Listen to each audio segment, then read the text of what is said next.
All right, ladies and gentlemen, welcome to a powerful session of the Business Knowledge Session series. And today it's going to be a very interesting topic. In fact, it's one of the most prominent topics on which we want to talk to you about. Is basically how do you pick out the trends which you can use to build your business to the next level? How do you accelerate your business in 2021? What are those changes that you can bring in your business model or the way you think around your business is what we will talk about today.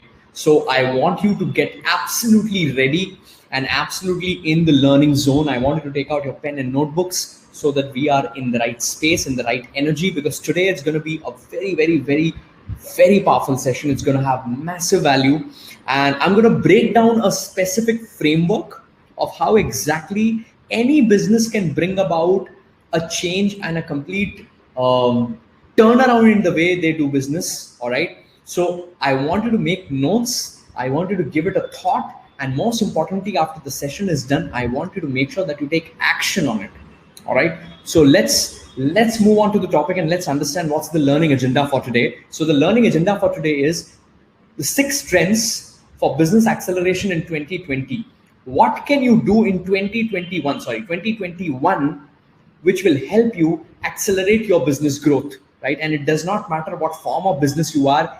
Don't think that, okay, will it work for me or not? It's going to work for every module of business. It's going to work for every format of business. The framework remains the same. But what I want you to do is I want you to think amongst all these different frameworks, the point or the elements that I will share with you, you have to think, what are the pieces can I apply in my business? What can I shift in my business? What can I use from this element in my business, which can really help me accelerate my growth? That is what the agenda is. And that's where I want you to focus on. So keep your energies completely high. Keep your focus here 100% undivided. All right. So let's look at some of the things that we don't talk about. Now here is a truth that I want to talk about is that at a certain point of time, every business reaches a point where, you don't have any idea that what do I do to take it to the next level? You reach out to a glass ceiling. You don't know what to do. Whatever you were doing from the past so many years was working. It was giving you growth. But now suddenly you are in a position where you would have no longer any idea of what can I do in this existing business model, which can give me further growth. Certain options are not economical, so you don't do it. And most of the times, the business owner themselves are not clear on what do they need to do in order to take this growth on an accelerated manner. And we are going to solve this question.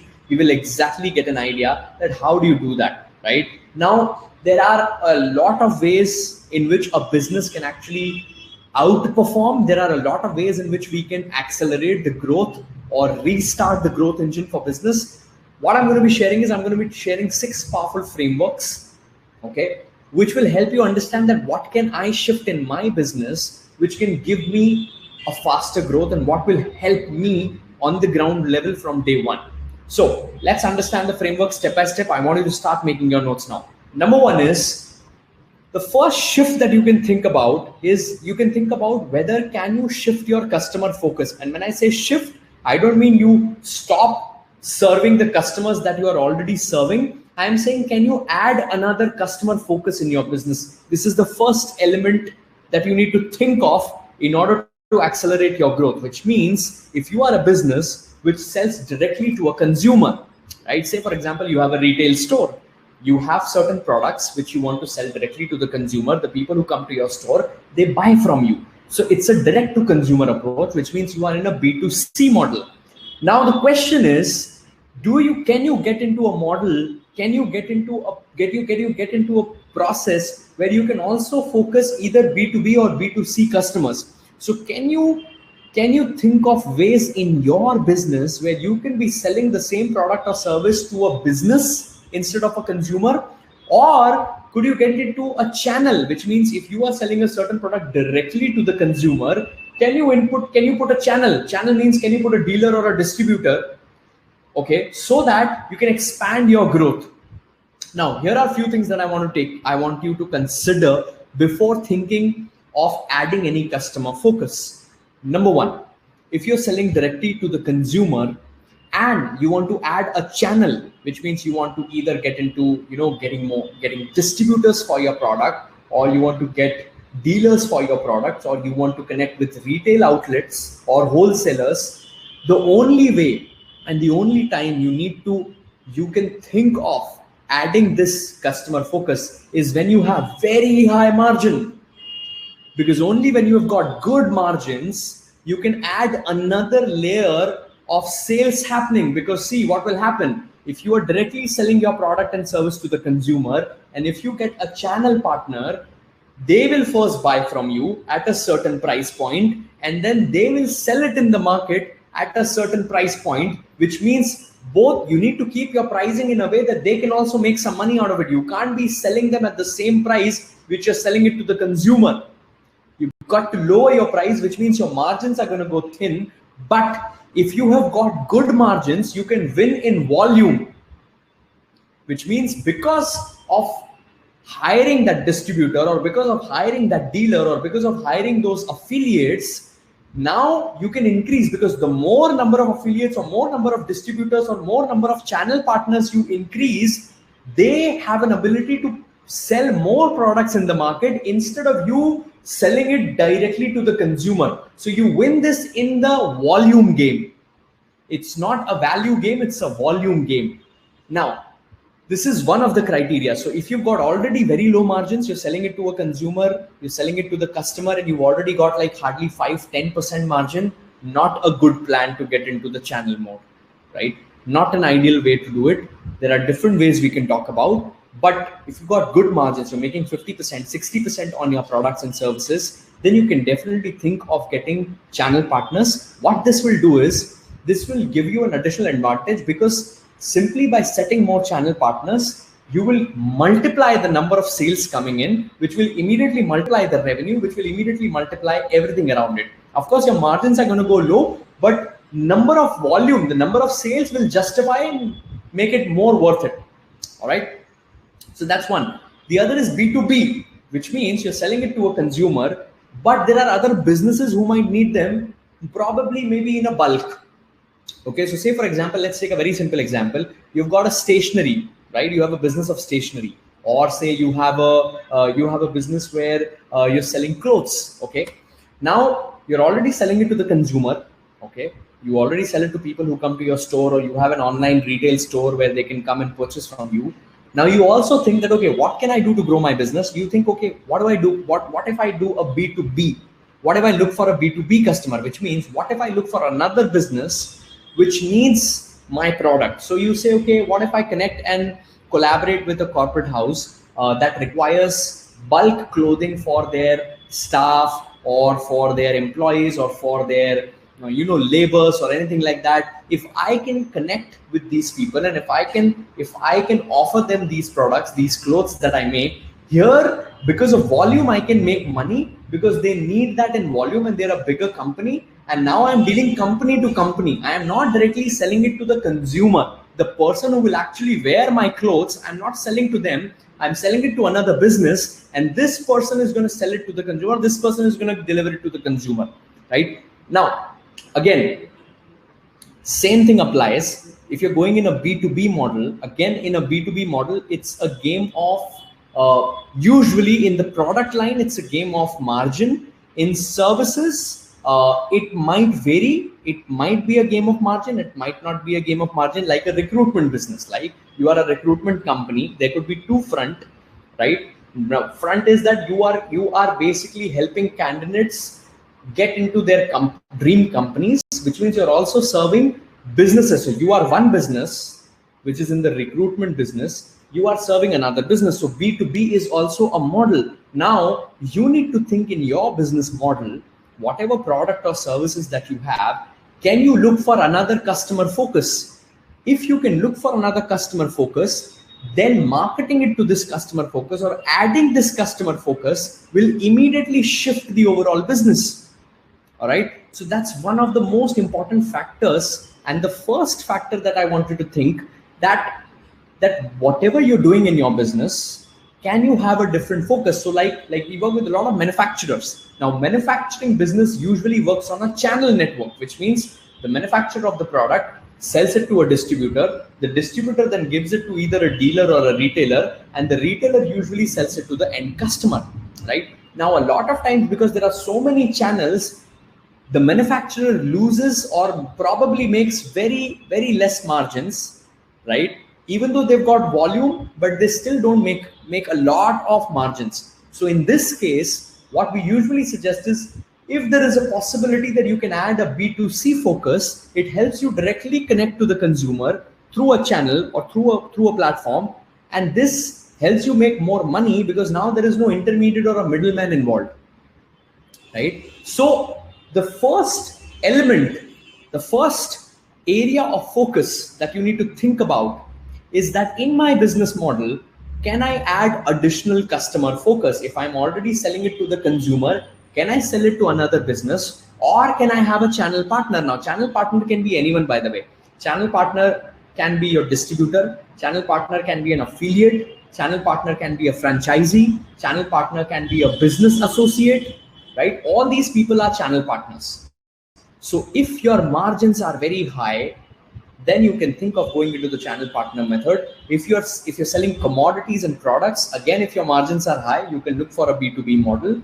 If you're directly selling it to the consumer, then you look for B2B. If you're already doing B2B, you need to look whether I can do B2C or B2CH. If you're already doing B2CH, then you need to look, can I do a B2B or a B2C? So whatever among these three you are, can you look for other two options and add them? That's your number one focus area. That's the number one shift that you need to think whether I can make it or not. The number two is, can you change the existing business model? You could be a manufacturer, you could be a distributor, you could be a retailer, you could be a service provider, you could be you could be a trader. Now here, when we talk about changing the business model, we talk about, can you do a backward or a forward integration? Which means, say you are a dealer, authorized dealer of a certain product, can you get back and become a distributor? Or if you're already distributing certain products, can you get into manufacturing? Or if you don't have the capital to manufacture, can you get into white labeling? Which means you don't necessarily need to set up all the manufacturing units, but you can give it to someone else who will manufacture it to you, package it with your name, label it with your brand, and then you can sell it in the market, right? So here, what I am trying to ask you here is, think of whether you can do a forward or a backward integration, which means, say for example, what's a forward integration? Forward integration means you are already a manufacturer and you have a distribution channel, right?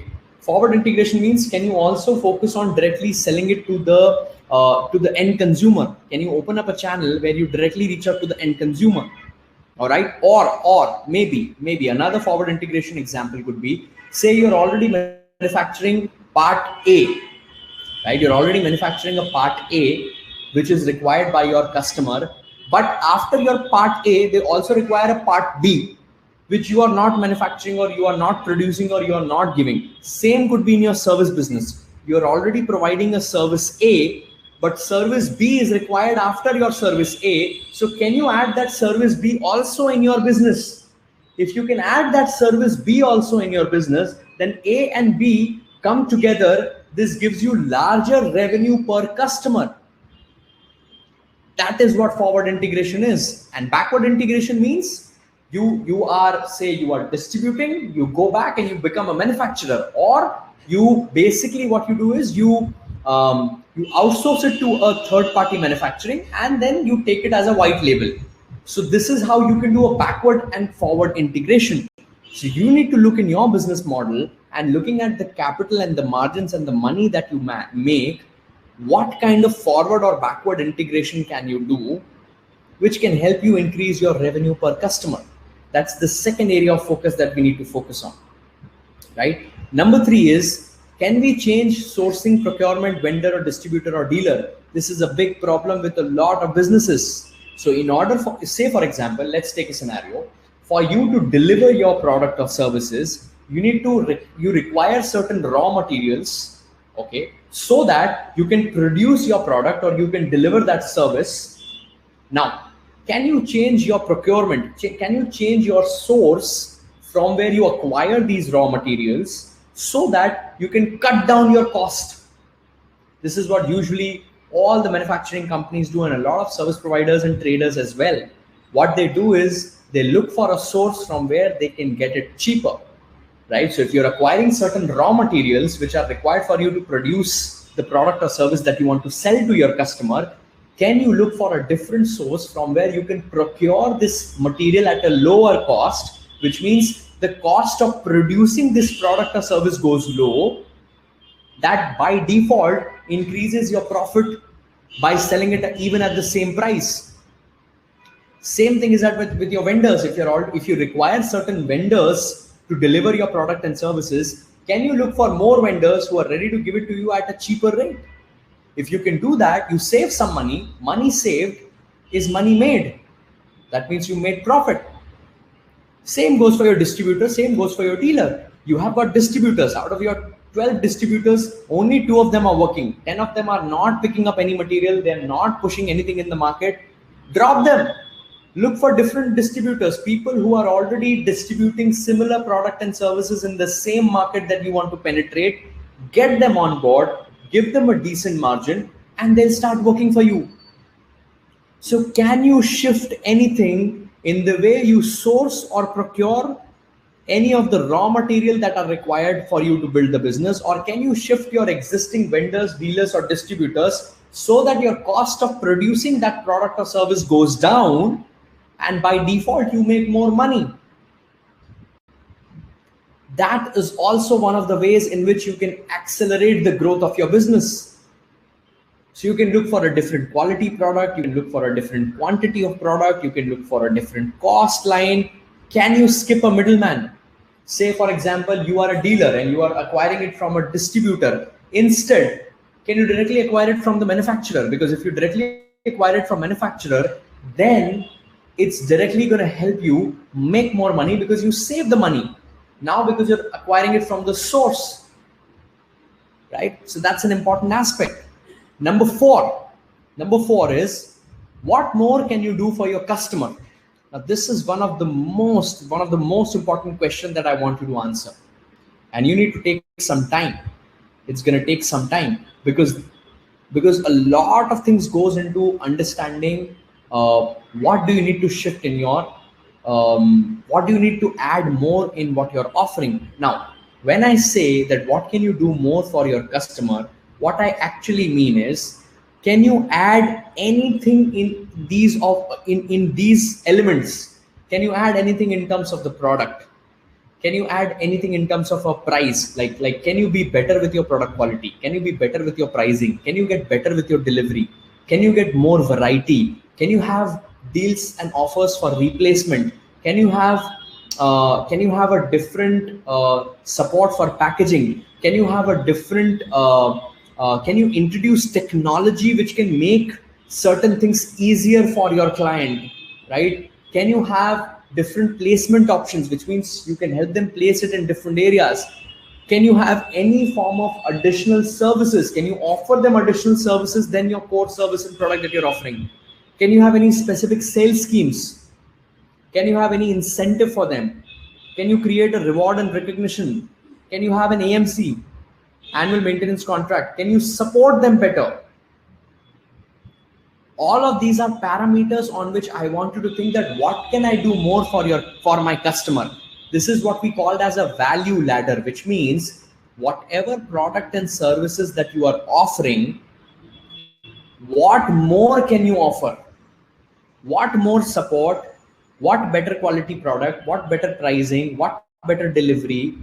What different variety? What different packaging? Better technology? Better placement? Any additional service that will make the value of your product and service higher. The idea of adding more things in your core offer is basically to help you place more value in the product or services that you're offering. So can you do that? Because if you can do that, that will by default make you different in the market, because no one else is giving that quality of product. No one else is giving that amount of support. No one else is giving that kind of incentive. No one else is giving that kind of reward or recognition. So you need to think that what can I do more for my customer? Can I give them additional services? Can I give them additional support? Can I give them additional training, mentoring, coaching, better technology, better variety, more variety, better and faster delivery? Once you start thinking in this direction, you will start looking at different ways in which you can support your customer in a much more intense manner. And this will by default make you different from the marketplace. Then no one can come and tell you that, you know what, you're offering this product for this price. I'm getting it at 10 places for half the price. You should drop your price. And like, okay, I understand that you're getting the product for this price, but apart from my product, I'm offering you all these different things which no one else is giving you in the market, and these are all important things. And by the way, when I say that you add things, they need to be important things along with your product and service. They can't be random, right? That you're buying a bottle, I'll give you some random stuff with you. No, it has to be something that is relevant to your product and service, something which they require along with your product and service, so that it makes it a completely irresistible offer for them. Yeah, this guy is giving a complete solution and such an amazing price line. I mean, if I go out and buy these things in a different way, it's gonna cost me so much higher price. But by going with this offer and with this guy, it's a no-brainer. So by adding so many different support levels or better services or more services, what you would eventually do is you would eventually create more value for yourself. And when you create more value for yourself, that is when you become different in the marketplace. All right. So that's one of the things that we can think of. Number 5 is, can you start serving a niche market? Now, this is where a lot of people make a mistake. They are selling in the market which is already saturated. I'm going to give you a concept. There's a concept of blue ocean and a red ocean. Red ocean is a market which is already saturated by so many players. You are only one of the players in so many hundreds and thousands of players selling the same product and the same price. You know what's going to happen? You'll keep fighting for those handful of customers because the number of players are so high that no one is going to make a significant amount of money from that market, right?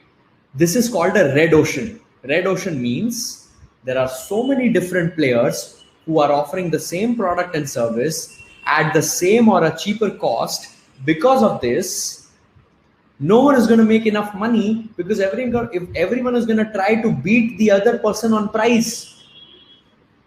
Like, okay, if he's selling at 50, I'm going to give you at 30. Like, okay, he's giving it at 30, I'll give you at 25.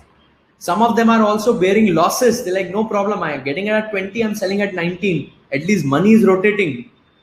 Can't be playing this game forever. So what can we do here is, instead of serving a red ocean where, and it's very easy for you to understand. I mean, if you get 90% of your customers come and tell you that because they're getting better price from a competitor and that is why they are not buying from you, that's the point where you understand that you're already in a market where there are too many players. Now, how do you fix this? You fix this by going in a niche market, which means I've given an example. Say you're selling insurance. Now, if you say that I sell insurance, there are dime a dozen insurance sellers. But if you say that I am an insurance consultant only for CEOs and C-level officers, that's the only market I touch. That's the only set of people I work with. Only the CEOs of any organization, only the C-level officers, they are the only people I advise on insurance. They are the only people I consult. That is my blue ocean. Now you have become an expert for giving solution and consultation in insurance only for the CEOs and C-level officers. This is you creating a blue ocean. Now there could be dime a dozen insurance sellers, but there will be very handful of people who will say that they are insurance consultant experts when it comes to giving insurance advisory to CEOs and C-level officers. So what you've done is you've narrowed down and got into a niche market. And I know a lot of times this looks like a counterproductive stage, or this looks like a counterproductive strategy that, okay, if I'll do that, I'll just shrink my market. But understand that bigger market is any which way not giving you the money that you want. You're already not making the kind of money because you're always fighting for competition. So the market is big, but you also have to understand that competition is also big. Now you might go into a small market with a low competition, it will give you better money. So you've got to make sure that you find your niche. And I'm not saying when you find your niche, you stop selling it to the existing people. I'm saying parallelly build a niche, and slowly when your revenue start growing in your niche market, remove the other one. Don't be generic in this world. That's the worst way to do business. If you're a generic business owner, then you're going to make just a generic level of money which any other business owner is making. But if you become a specialist in a certain niche, then you're going to make big money. Then you can go even one step further. You can also find a micro niche. This has also started happening. People have started finding micro niche. How is a micro niche working? So you say that I'm a financial advisor for doctors. Now you say, finding your micro niches, you are a financial advisor only for orthodontists or heart surgeons. Only two forms of doctors that you help, or only two forms of doctors that you help with financial advisory are either heart surgeons or orthodontists. Now you can position yourself as an expert in helping orthodontists or heart surgeons manage their money the best possible way.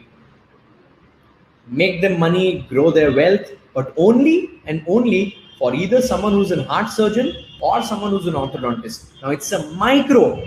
Initially, if you would have said that I am only selling financial advisory to doctors, that's a niche. But when you say that I'm selling it only to heart surgeon or orthodontist, that's a micro niche, even level down. But trust me, it might look like a small market, but the advantage is in that small market, the competition is also small. And because competition is small, you get more market share. And when you get more market share, which means you get more money. So that's one of the ways in which you can also transform your business model. Extremely important. And then sixth, last, but the most powerful, one of the most powerful is, can you redefine your marketing methods? So many business owners I've been working with, people are there in our inner circle coaching program. We work with them for 1 year, 2 year, and we understand that they have not redefined their marketing methods. They're only using the traditional marketing systems from years. Some of them even don't have those traditional marketing methods. They are only dependent on word of mouth referrals, which is a disaster. I mean, that is the riskiest way to do business. If your business is completely reliant on word of mouth and referral and customer walk-in, trust me, my dear friend, there is nothing more risky than this, because you do not have any control. You don't know how many referrals are going to come. You don't know how many word of mouth customers are going to come your way. You cannot put a number.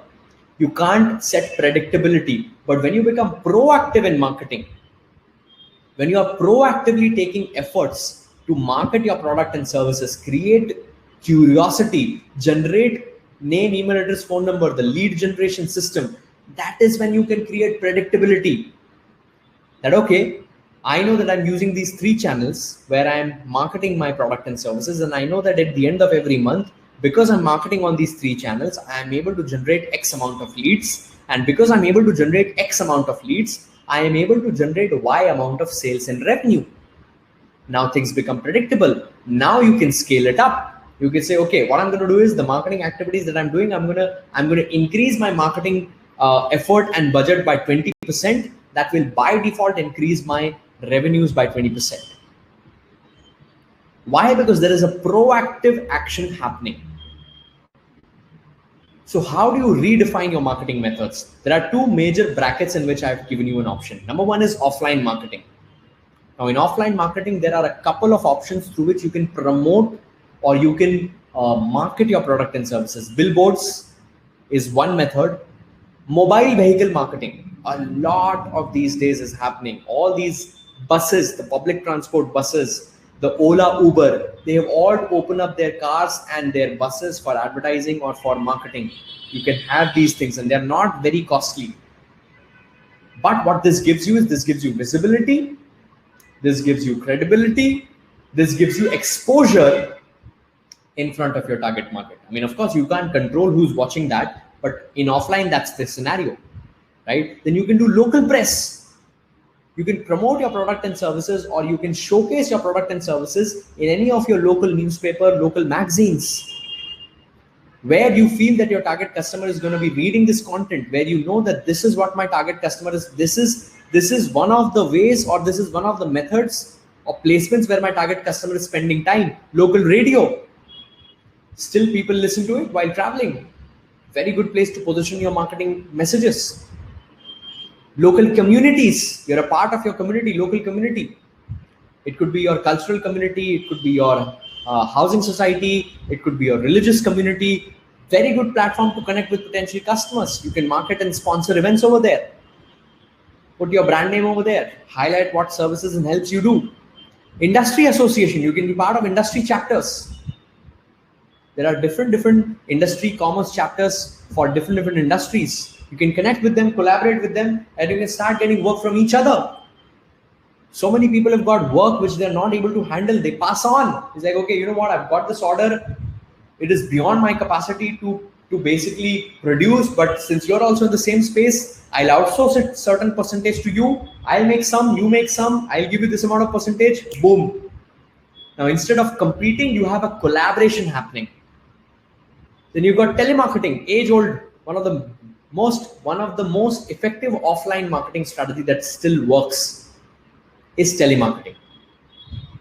You get your lead, you get your database, pick up your call, start calling people. Of course, because if it's a cold database, the conversion ratios are less, but this will make you money. This still works. Connecting with a human being on a telephone call, understanding what challenges they have, understanding what solutions they need, addressing those challenges, and then giving them the right solution will give you money. It's a little time-consuming process, but if you have the right process, if you have the right script, if you have the right people, this is one of the ways a lot of companies are still making money, because they've got strong telemarketing support. Exhibitions work wonders for B2B businesses. Importers, exporters, dealers, distributors. Works amazing for manufacturers. You go to an exhibition, set up your brand, let people understand what are the benefits of becoming a distributor or a dealer or a franchise partner with you. One of the most effective ways offline which you can do. I mean, of course, now these days, because of COVID, things were not going forward, but now they've started opening up, they've started moving forward. They've also done this virtually now. Virtual exhibitions are happening. So I've still given you it on offline because it originated in an offline method, but exhibitions are like one of the best ways people pick up businesses. Conferences, being part of 3-day, 4-day conferences, you get to network with different business owners. B2B, it works wonders. Seminars, B2B works wonders. B2C works wonders. Summits, where you have like 8-9 days of events happening, different speakers coming in, works wonders. Then of course, integration marketing. Now what is integration marketing? You can make a note. Integration marketing is basically you connecting with another local business where you know that your target customer is already going and buying, and them offering and them giving an offer or a discount or a coupon for your product and services. So one simple example, say you are a medical practitioner. Okay, you are say you are an orthodontist. Okay, now what you do is you've got a local medical store that's there nearby. You crack a deal with them that, okay, you know what I'm going to do? Every patient that will come to me, I will make sure that they come and only buy medicine from you. I'll make sure that they come to you. What I want to do in return is, if people come to you for buying directly medicine, and if they're looking for a medical treatment, I want you to give them this card. This could be a free consultation card. It could be a 20-minute, it could be a 10% discount coupon on consultation. And you can tell him that, you know what, if someone walks into you and they ask you for a consultation or a medical practitioner, you direct them to me. So we help each other. Now what you've done is, you've done an integration. You've said that if someone will come to me, I'll send it to them. Send them to you for buying medicines. If they come to you and they're looking for a doctor, you send them to me. And you can be doing this with so many, and not just doctors, so many different businesses can do that. So many different businesses can do that in different ways. What you need to do is you need to search and think that whatever business that you do, what are the other local businesses with whom you can connect, or with whom you can do this integration marketing, which means you can collaborate with them, so that if they come, if any customer comes to them and they're looking for product and services related to you, they will direct them to you. That's how you start doing it. So these are some of the offline ways in which you can do this. Now, what are the online methods? How can you redefine your marketing online? Can you market your product and services on social media like Facebook, Instagram, LinkedIn? If you're in a B2B space, LinkedIn will work wonders. If you're in the B2C space, Instagram and Facebook will work wonders for you. Search engine marketing works amazing for B2B and B2CH businesses, which means if people are searching for your product and services, are you running ads for that? Are you showcasing your product and services on the result number one of Google? Because the people who are there on the number one result on Google are the people who drive the maximum number of traffic. So you've got to make sure that you are doing search engine marketing. If you're in a B2B or a B2C or a B2CH space, this works for all of you. Search engine optimization. Now, what is the difference between search engine marketing and optimization? Marketing means you pay Google some money and you tell them that if someone is searching for these keywords, I wanted to show my ad. But search engine optimization means you understand that what are the parameters that is important for Google, and then you redesign and work on your website to make it Google friendly. Now, when you make your website Google friendly, Google will start increasing your ranking, which means for whatever keyword or product and services you want to rank higher, it will start giving you better ranking. So when someone is going to search for your product and services, by default, your website will come on rank 1, but this is a long-term process. SEO does not happen in one day. It doesn't happen in 1 month. It doesn't happen in a few months. It's a long-term journey. Please make a note of it. If you think that by doing SEO, I will generate leads, you are wrong. If you want immediate lead generation, go for SEM. Run ads for the keywords that are important to find your product and services, and then take them to a landing page, marketing page, make them fill name, email address, and phone number, get someone to call them, put an appointment, lock the deal, make the money. Then content marketing, one of the most effective ways people have started generating leads. They've started talking about their industry. They've started talking about the product and services. They've started talking about their customers. Content marketing is nothing but using content, creating content across different platforms to attract the right customers. So for example, if I'm a financial advisor, I will talk about how do you manage your finances, what are the ways you make money, what are the habits that will make you lose money, what are the areas in which you need to invest to have a healthy portfolio, what are the most common mistakes people do with money, what are the ways you can save your taxes. If I have started creating content around these topics, people will immediately start perceiving me as an expert. Now, when I'll offer them some product or service that, okay, I can do your consultation for 30 minutes for hardly say some amount, they would be able to trust you because they've already seen your content and your knowledge. Because they've already seen you, the probability of them signing up with you or going forward with your product and services is much higher. So using content, and content can be anything. Content can be a video, content can be a report, content can be a guideline, content can be an ebook, content can be a post, it can be an infographic, it can be an email, it can be an article or a blog, any form of content which you can create, which is important or of high value for your customer. This will immediately put you in front of them. Then you've got online PR. Instead of the traditional public relationship management, these days there is something which we call as online PR, which means there are a lot of websites and forums which have got very high traffic. These are the websites where everyone goes and spends time. Like I'll give you one example: Times of India, Economic Times, Forbes.com. These are websites where people keep going, because these are platforms where information is coming day in day out, and these are information that people want to consume. Now if you connect with one of these websites, ask them to create an article for you, share a link of your website or your offering, this will immediately boost your credibility and your brand presence. So this is called online PR, which means finding companies online that have got very high credibility, that have got very high trust factor, and third is they've got very good traffic on their website, which means a lot of people are coming daily to consume their content. Now these are the people you need to connect with and ask them if they can collaborate with you, if you can serve them, or you can pay them to get you featured, so that you immediately leverage the traffic that they are getting. So if say for example Times of India has got say 10 lakh people coming to their website every day, and if I crack a deal with Times of India where say I pay them 1 lakh rupees and they tell me that we're going to write an article for you and we'll give you a link, we'll put a link over in our article where people can come and take a free consultation or a 20-minute consultation with you. Now imagine there are 1 lakh people coming every day or 10 lakh people coming every month on their website.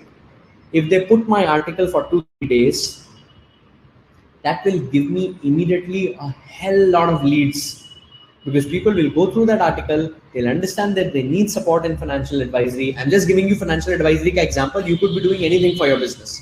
And by default, if they see that there is a possibility of doing a free consultation with this guy who Times of India has just featured, it makes sense.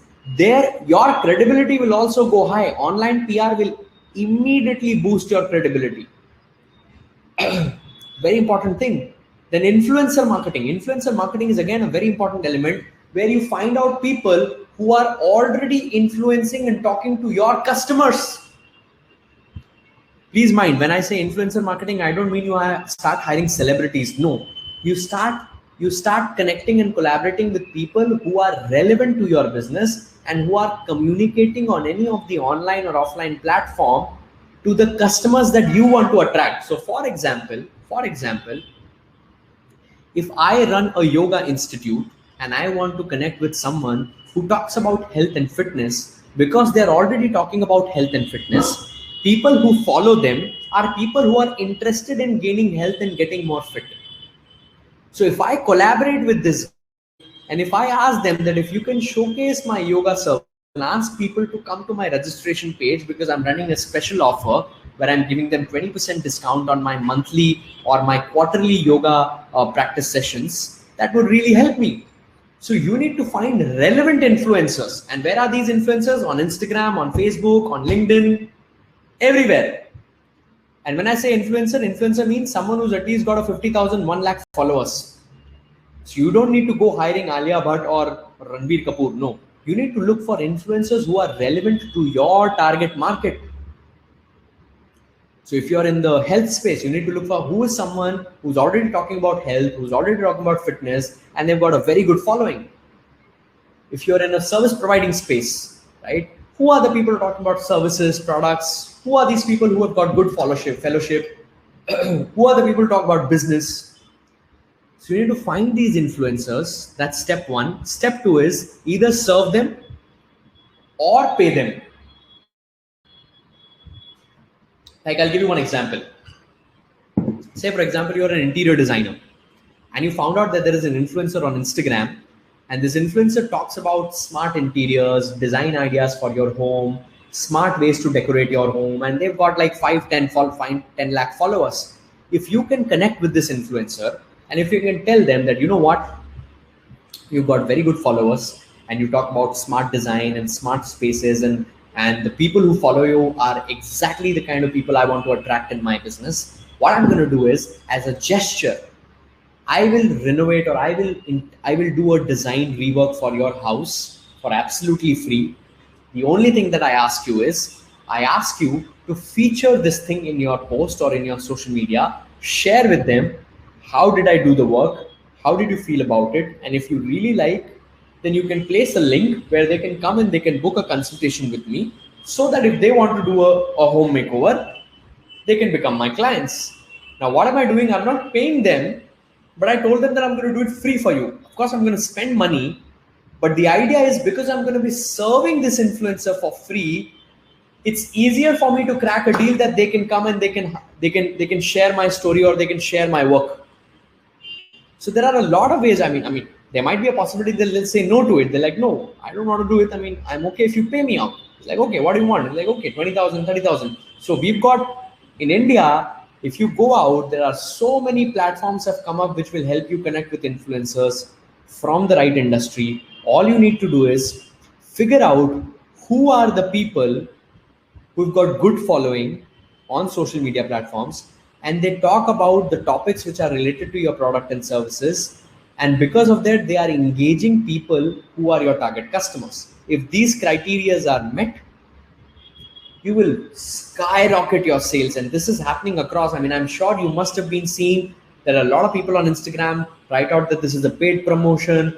A lot of people are connecting with these small time influencers who've got 2 lakh followers, 3 lakh followers, not the A-list movie stars, not the people who've got like 20, 30, 40 million followers. No, 2 lakh followers, 5 lakh followers, talk about lifestyle. Some of them talk about fitness. Some of them talk about health. Some of them talk about smart homes. Some of them talk about mindset. Some of them talk about business. Some of them talks about marketing. Everywhere in every industry, there are people who are influencing your customers. You need to find them, you need to connect with them, you need to collaborate with them, and that's how you win your game.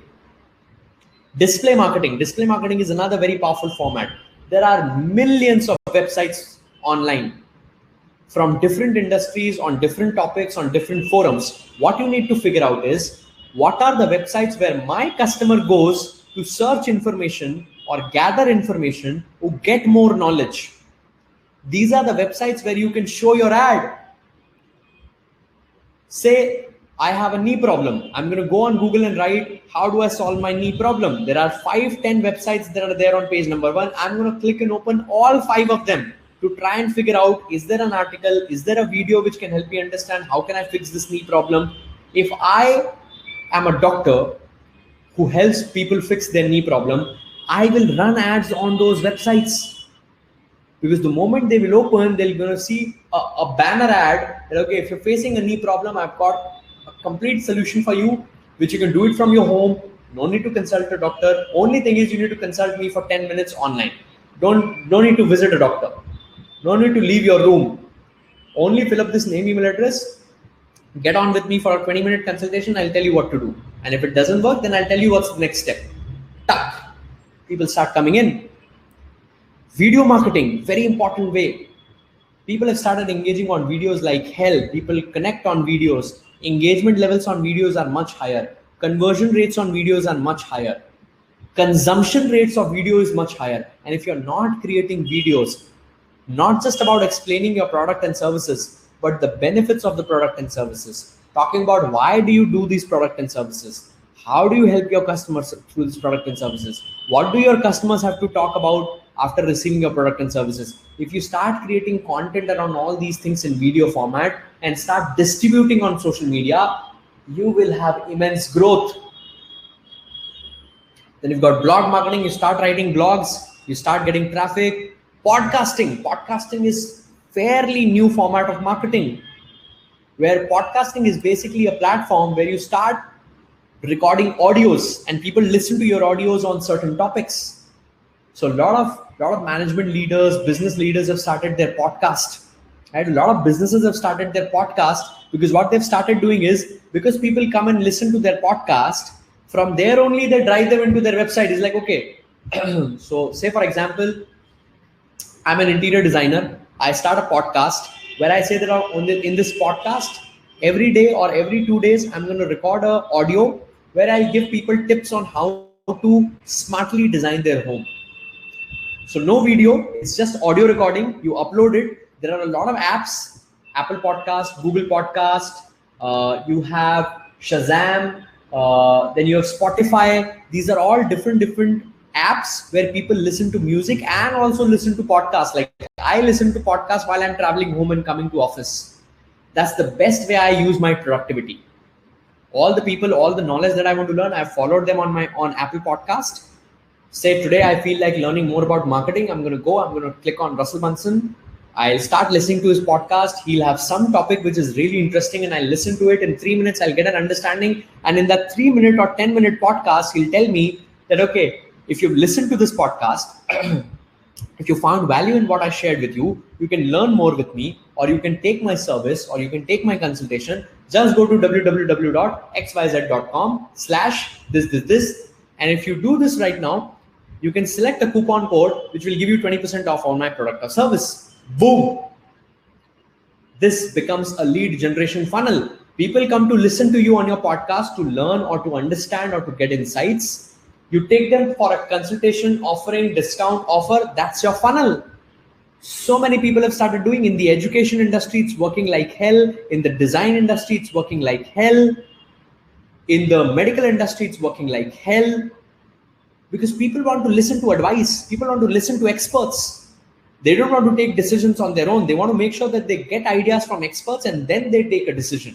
So using podcast is a very effective way in which through audio notes, you share content, you share your wisdom, you share your knowledge, and then you lead them into your funnels. You lead them into your product and services. Then of course, the standard is Just Dial and IndiaMart. If you're in the B2B or B2C space, B2CH space, you can get into Just Dial or IndiaMart. You can take up a plan. They'll start servicing you leads, start calling them, start picking up. Now, the only thing is I want to tell you, with Just Dial and IndiaMart, this is a game of price sensitive market. It's not about who reaches the customer first. It's not about who gives them the best product. It's more about who gives them the best price with the best quality. So if you are someone who's in the game of price war, you can bear selling it at the cheapest of cost, at the highest of quality, and still by volume you can win. Only then this channel will work for you. Otherwise, my recommendation is, if you're in a B2B business or a B2CH business, look for search marketing, look for blog marketing, look for video marketing, look for display marketing, and look for LinkedIn marketing. These are the best ways you can connect with the quality customers who would be focused on getting good quality product and services at a decent price. I'm not saying at the best price, but at a decent price. They'll not cry out and they'll not negotiate so much on the price point, right? So these are the ways in which you can shift your business. These are the element, the framework, which can help you redefine the entire business in a completely different way, right? So this is what I wanted to share with you, ladies and gentlemen. What I'm going to be doing now is I will be giving you a Google form. Okay. Now this Google form, you can ask me any question around it, but my only request is, don't ask me how will this work in my business or I do this, because then, there are like about 120 people in this session right now. If I start giving one person solution of how will this work in your business and what you need to do in your business, we can do this for 5 days. What I want you to ask me is, if in the element, if you've not got clarity on any of the element, right? We talked about having different customer focus. We talked about having different business model, which means forward backward integration. We talked about changing your procurement or sourcing. We talked about finding a niche. We also talked about finding a micro niche. Then we talked about changing your marketing. These are the parameters on which we have basically talked about. Any of this parameter you've not got clarity, please ask me a question on that, right? Because especially for those of you who are in the coaching process, don't worry, we'll figure this out for you. When you do the business model coaching session, we'll figure it out for you. But for other people, because understand there are so many people right now in the session, if I start giving you answers that, okay, you know what, for boutique, it should work like this, or for an interior designer, it should work like this, or for a shoe manufacturer, it should work like this, we're going to spend about 3 days we can spend in this. So I understand there are going to be questions, but what my idea today with this session is to spark new thought process, is to give you a framework which can give you new ideas, which can somewhere help you think in a different way, or help you start moving in a direction which can be faster than what you're doing right now. That is the whole idea. So I've already given you link in the chat box. If you have any question on the framework that I have shared with you on the element of the framework, please feel free to ask me a question. We'll see. I'll try my level best to give you the best possible solutions, and then we can move forward in the session.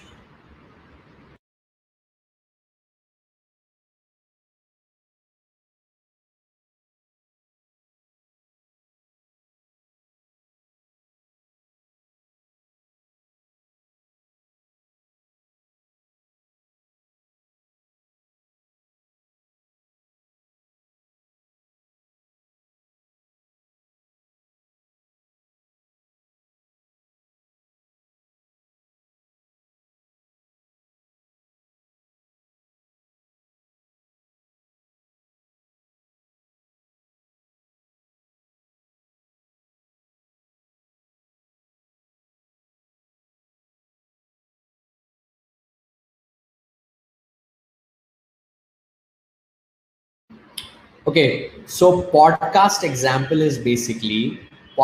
basically using audio notes to share knowledge, advice, which people listen to, and then from there you can create a funnel that you can ask people to go to certain page for a discount, for an offer. Now there are various websites there are various apps for podcast. Apple Podcast is there, Google Podcast is there, Spotify is there, Shazam is there. I follow a lot of people for marketing. I follow Brendan Bouchard for marketing. I follow Russell Brunson for marketing. Okay. I follow Billie Jean for marketing. These are like the top people. All right. So you can follow them, and that's how you move forward. So for business growth, again, Grant Cardone, Russell Brunson, Tony Robbins, all these people are like superb. How much do influencers in Ayurveda and online PR platforms charge? So good question. See, influencers charges depend. I mean, on the sheer number of followers and social currency that they have. You can find influencers right up from 2,000, 5,000 rupees to anywhere between a couple of lakh. So you need to figure out which is the one that is most approachable for you, and then you can figure out. In fact, you can go on Google and search that how do I hire Indian influencers, and you'll find a lot of agencies have come up. Online PR agencies have come up that will connect you with these influencers on a very good rate. Okay. Then is there any rule of how much should be direct marketing or digital marketing for the effectiveness of money spent for marketing?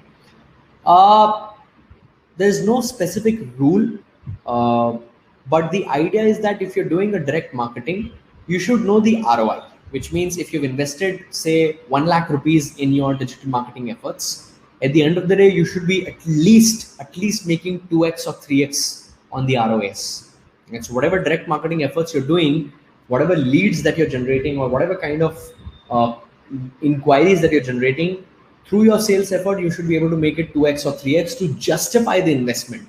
Otherwise, it doesn't make sense, right? How to use online PR? Well, there are agencies. Go on Google, search online PR agency. You will find a lot of agencies. You will find a lot of websites which will help you connect with influencers from different industries with different followers, and they will even let you know that if you pay them this amount of money, what all things they will do for you. They can create a post for you, they can do a video for you, they can come on live with you, different things they can do with you. Right? So do a little bit of research on Google, you will find a lot of solutions. Can you suggest a structure of email marketing for personal development services if you're starting this type of marketing for the first time? Well, for email marketing, a little different from the topic, but my recommendation is 70-20-10.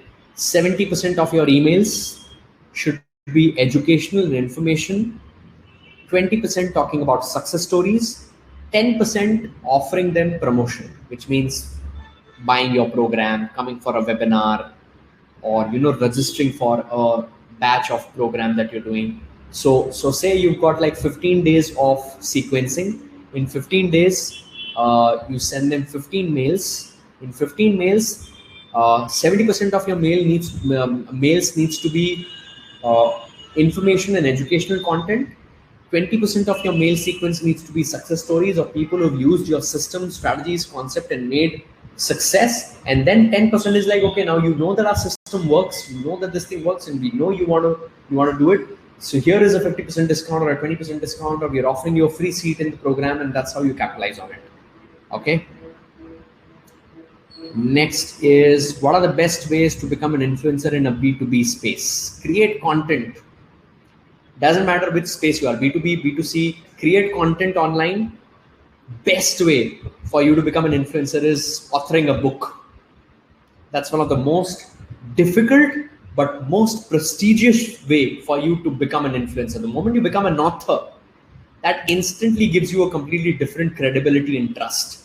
So creating content online, promoting that content so that you get a lot of visibility, and by virtue of visibility, people will start perceiving you as an expert. And number two is becoming an author. These are the two ways that you can do. What should be the budget allocation for marketing in terms of percentage? Well, it depends. I mean, if you're starting up, I would recommend, I mean, if you don't have a brand value, you don't have a completely groundbreaking product or service, then I believe at least 20-30% of your money is going to flow in your marketing. Then slowly, once you start building your brand, once people will start having brand visibility, your cost of acquisition will go low, which means your marketing budget will slowly start dipping to 10%, and then eventually it should come to 5%. Okay. Next, I want to learn setting up a landing page, email marketing, funnel marketing. Will be taught. I recently purchased GrooveFunnels, but struggling how to start. Well, we'll see how we can help you, because that's a very specific, form of training. It's a more technical side, creating funnels and everything. I mean, but I think it's going to be a part of it. We'll cover it out.